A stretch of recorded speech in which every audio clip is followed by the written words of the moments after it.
तर दुपारी ना खूप भूक लागली होती. मम्मी म्हटली, "तू काहीतरी चमचमत बनवशील ना तर मलाही खायला भेटेल." मी म्हटलं, "पोहे बनवू का?" तर मम्मी म्हटली, "नको, दुपारच्या टायमाला पोहे खाल्ले तर ॲसिडिटी वगैरे व्हायची. त्यापेक्षा दुसरं काहीतरी बनव."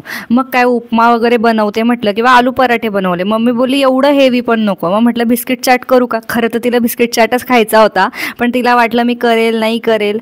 मग काय बटाटा उकडून घेतला आणि म्हणजे संध्याकाळी बटाट्याची भाजी बनवायची होती, तर त्याच्यासाठी बटाटा उकळलेलाच होता. तर तिने मुद्दाम जास्त उकळला होता की बिस्किट चाट खायला मिळेल म्हणून. आणि मग शेंगदाणे वगैरे भाजून घेतले. थोडंसं तेल तापलं होतं, ते थंड होऊ दिलं. मग त्याच्यामध्ये सगळे असे मसाले टाकून घेतले, तिखट, मीठ, मिरची, नंतर काय म्हणतं आपलं मीठ वगैरे टाकलेलं, काही आमच्याकडे बोंडे मसाला मिळतो तो मसाला वगैरे टाकलेला आणि असं मस्तपैकी बटाट्याचं सारण वगैरे बनवून घेतलं. तिने ते हे सारण बनवताच चालू करून दिलं होतं खायला. आणि बिस्किटच्या पुढे आमचं दुकान आहे, किराणा दुकानातून बिस्किटच्या पुढे घेऊन आली. खरं तर ती कधी दुकानातून घेऊ देत नाही, पण आज तिला खायचं होतं तर ती बोलली, "2 बिस्किटच्या पुढे जरा जास्तच एक्स्ट्रा घे." आता एवढं बनवलंच होतं तर म्हटलं शेजारच्या पाजारच्यांना पण देऊया. तर शेजारी पाजारी सुद्धा 4-4, 5-5 बिस्किट दिले होते बनवून. कधीतरी ही डिटेलमध्ये रेसिपी मी शेअर केली आहे, तुम्ही पण करून बघा.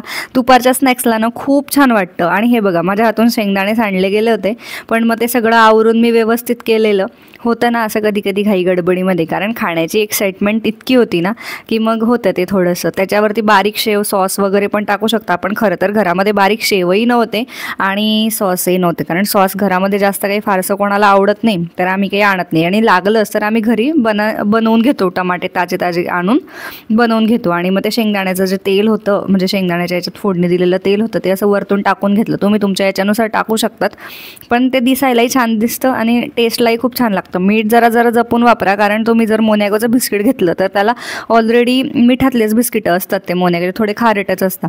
तुम्ही हे मॅरीगोल्डसोबत वगैरे पण करू शकतात, खूप छान लागतं.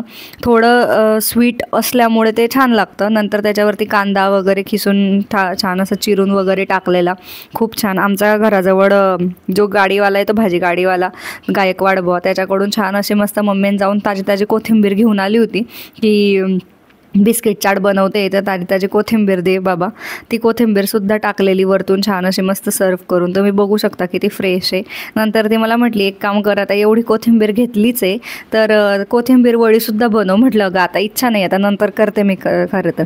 आणि मग काय असं मस्तपैकी बनवलं आणि एन्जॉय केली. खूप छान झाली होती बिस्किट चाट. तुम्हाला वाटलं तर नक्की बनवून बघा, खूप भारी वाटतो.